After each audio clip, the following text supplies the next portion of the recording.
This is the second time my Mustang has done this. It's idling extremely rough, and the check engine light is on. Let's go into gauge mode.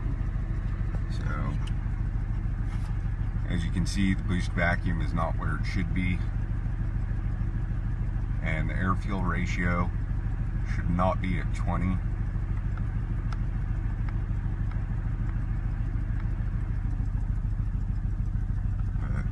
And it's idling extremely rough.